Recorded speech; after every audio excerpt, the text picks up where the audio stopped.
And it doesn't matter if I become prime minister in 2 years or 10 years. Sooner or later, I will be in that seat. And I guarantee you we'll fix Britain. I guarantee you if we implement these things I have said, the UK can be saved. There'll be instant action, instant implementation of these policies. And if I do not do that, I'll be stepping down from power. That is my guarantee to the British people. For everybody who does not believe this is a serious intention, you are going to learn the hard way. And for everyone who believes in me, please share the message. Bruv, as a political party, Bruv is a movement, Bruv is going to the moon. Bruv is going to conquer all, Bruv is going to the moon. Everyone says it, everyone believes in it, and the future is ours.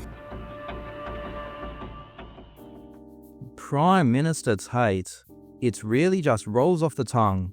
Andrew Tate promises us that he will be the next Prime Minister of Britain. Drugs. I grew up amongst the problems. Now I'm one of the most successful and famous people on the planet, and I know I can fix it because I'm more competent than all of these clowns. The chance of me becoming UK Prime Minister within the next 10 years is somewhere near 100% because I'm one of the most well-known people on the planet who can self-fund, and everybody understands that even if you don't like me, I get things done. I will be the next UK Prime Minister. I guarantee that there is a timeline that everybody is going to live in. Every single person watching this video at some point in the future is going to watch me become the Prime Minister of the UK. And I will fix every single problem. Do you think women will vote for you? Me. Women would vote for you? Women have voted for me every single night of my life since I was 16 years old, sir. Because my house is full of them. Thank you. From now on, I prefer you referred to me as Mr. Future Prime Minister. We will. Thank you. From UK? For any of Andrew Tate's loyal supporters that are watching this video and are excited about the prospect of the top G becoming Prime Minister, I hate to be the bearer of bad news, but it will not happen and is impossible. Firstly, the UK system isn't like the US presidential system, where anyone like Joe Exotic can just decide to run for president. First, you have to run and be elected to become an MP of a constituency in the UK, be the leader of a political party, and gain a majority support in the House of Commons. Now, this is quite a hurdle, but there is also the small hurdle of, I don't know, human trafficking charges. Although he has lied about his charges in Romania being dismissed, Andrew Tate is currently sitting in house arrest in Bucharest for 2 separate human trafficking investigations involving dozens of victims, including a 15-year-old girl he's charged with brutally raping, and a charge for trafficking a 17-year-old girl into webcam pornography. So there is very little chance of Andrew leaving the Tate meat factory anytime soon. Not only that, the second that Andrew Tate stepped foot in the UK, he would be immediately arrested and charged with more crimes including human trafficking and rape. This was confirmed in March 2024 when extradition of both Tate brothers was granted to the UK at the conclusion of the Romanian legal proceedings. This extradition being approved means these charges are trial ready. A quick search shows that there is no political party called Bruv registered in the UK. Now that we've confirmed that this is just all a bit of silliness, let's have some fun. In the aftermath of the announcement of Andrew Tate's plan to become Prime Minister, the Clown Brothers hosted an emergency meeting stream where they yelled for over an hour about the plans for this imaginary political party. For the first part of this stream, Andrew seemed to want everyone to think that he was just shooting from the hip, but it was very clear that he was reading everything from a screen, and he was struggling. He was having difficulty reading and at times needed little brother to step in and help. For everybody who is mocking this attempt for me to become the Prime Minister, please understand, I'm a wealthy person with 50 years of life left. The chance of me being Prime Minister, considering I was the most Googled man alive, sometime before I die, is actually very high. And I will leave a legacy of flawless Governance. Flawless governance. Beautiful.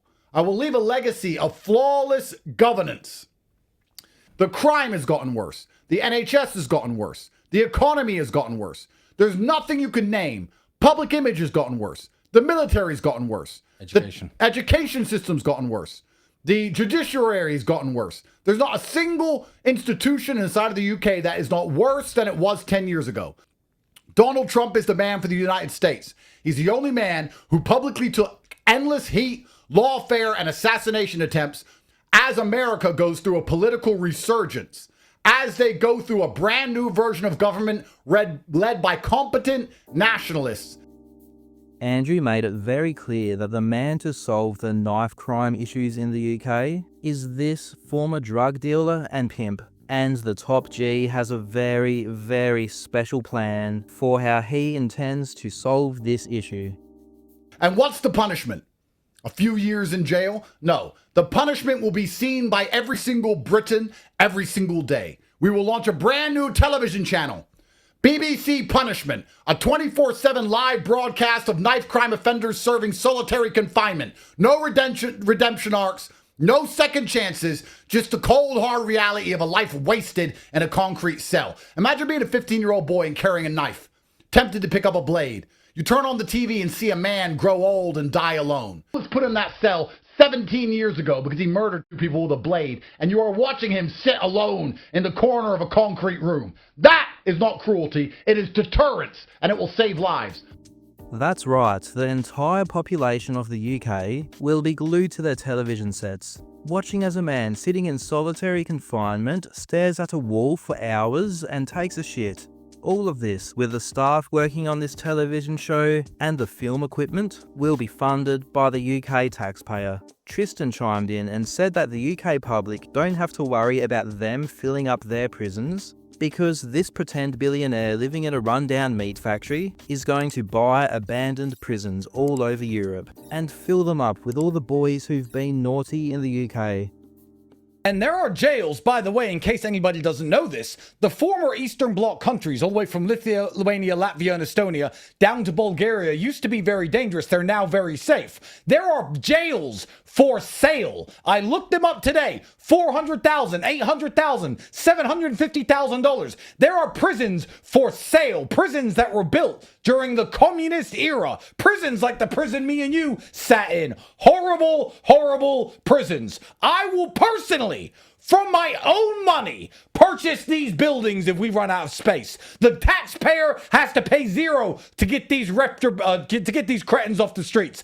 I will personally buy Eastern European prisons and staff them with the minimum amount of people required to keep these people alive and to keep the cameras rolling. And I, myself, will finance that effort. Zero expense to the British taxpayer. My money, I'll buy the jails myself. I don't care about human rights. I don't care about European standards for jail. They're all going to the worst jails ever. I don't want heating. I don't want air conditioner. I want jail. And that's where they will go. Do not worry about England's jails being full. I will buy jails. And if you don't want to go there... Andrew doesn't seem to know who the President of the United States is. He may want to touch up on this before he gets into office. And when we say that, I truthfully mean restore.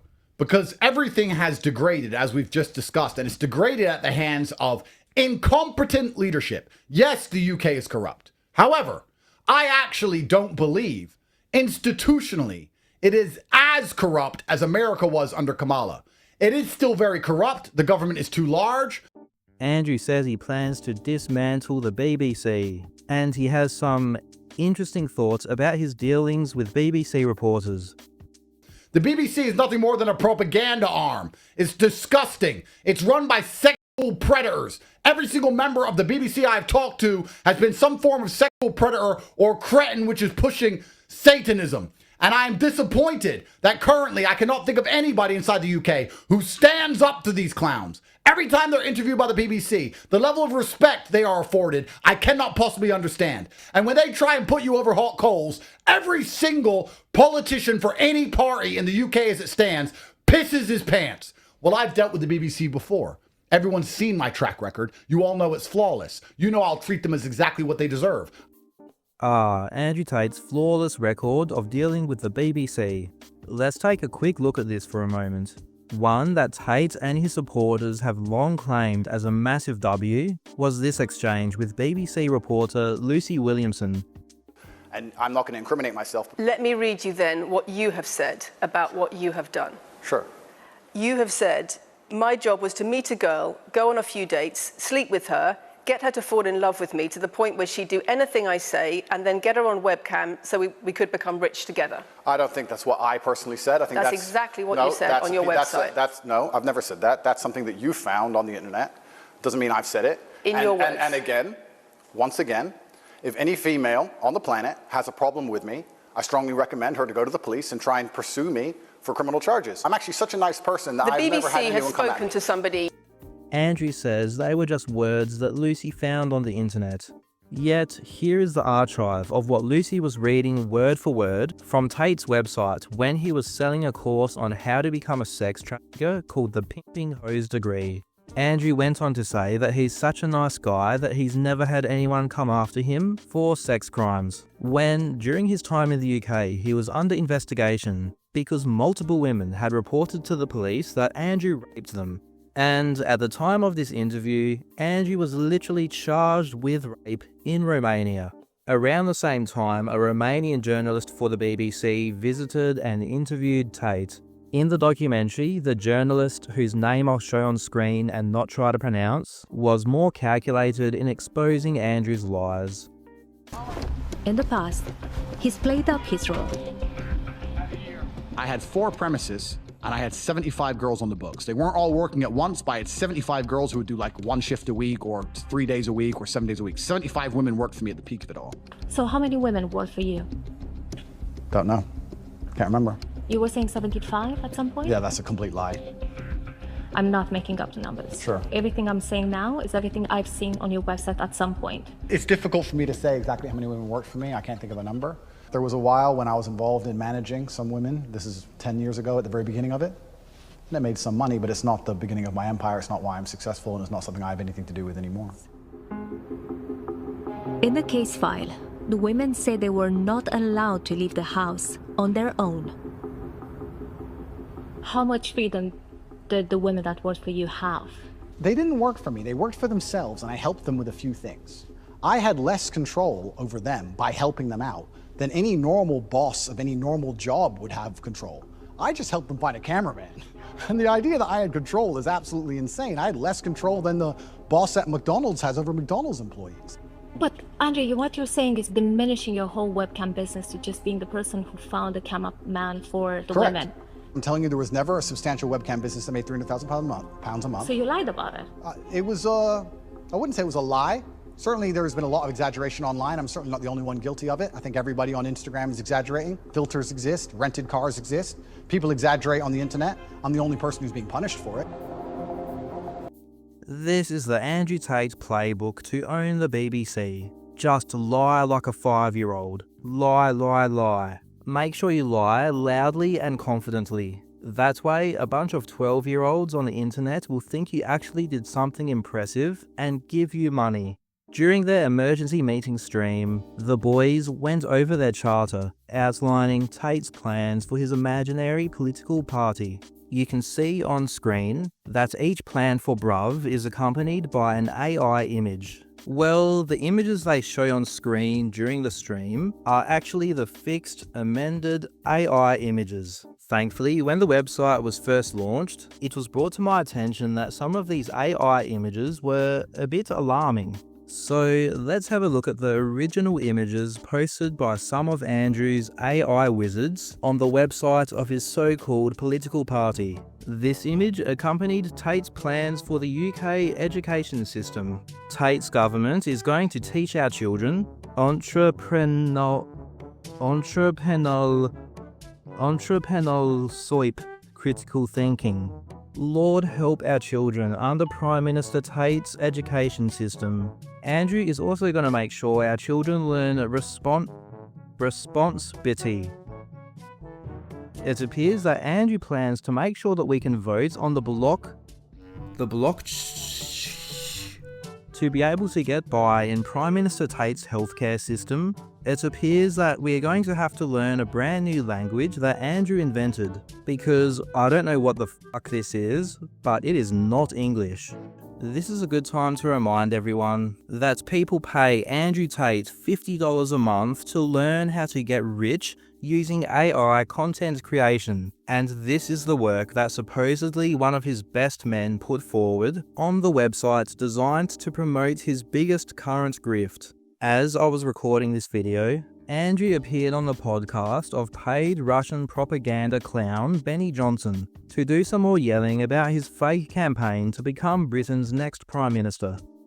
The youth is mine. These old people are dying. The country's in decline. And as people get more desperate and look for more and more radical choices, they're going to see my competency, which is on permanent display in nearly every single interview I do. They're going to want to give me a chance because they have nothing else to lose. So I will run for general election. And I truly believe on a long enough time frame, the chance of me becoming the Prime Minister of the United Kingdom is somewhere around 100%. Tate's appearance on Benny's show was really something. Between Andrew manically yelling rubbish and Benny's relentless brown-nosing of a self-confessed sex trafficker, it may warrant its own video reaction. To finish this video, there was one thing that took place shortly after Andrew announced his desire to become Prime Minister that should surprise absolutely no one who's been paying attention. A shitcoin called Bruv was launched, pumped, and then completely rug pulled within 24 hours. Andrew never mentioned this coin directly, but in his streams, Twitter posts, and as we can see from this leaked screenshot, his posts inside his online school/cult, The Real World, he kept repeating the phrase, "Bruv to the moon." There's another factor that suggests that Tate was connected to this crypto scam. This is Issa. You can expect Issa to be a new reoccurring character on my channel. Issa goes by the handle Issa the Cooker on Twitter. He's very publicly the lead developer of Tate's shitcoin Daddy, among other crypto schemes that Tate has used to scam his audience. Issa is an admin for the Telegram group of Bruv Token, and he can be seen relentlessly promoting the coin on his Twitter feed. Researchers have reported a high level of insider trading on the Bruv shitcoin and declared it high risk. Here is a list of just 37 investors of Bruvcoin who between them lost $750,000, over $750,000. This, in my opinion, appears to be another example of criminal fraud from Tate, Issa, and whoever is involved in Tate's circle. After I posted about this on Twitter, Issa jumped in my replies to leave a bit of a smart-ass response, after which I asked him about more of Andrew's crypto scams that he was involved with, and asked how he intends to reimburse the victims. Issa responded by privating his Twitter account for a day and then blocking me. Oh no, looks like I'm not going to be able to report on the things you've done now, Issa, because that worked so well for your daddies.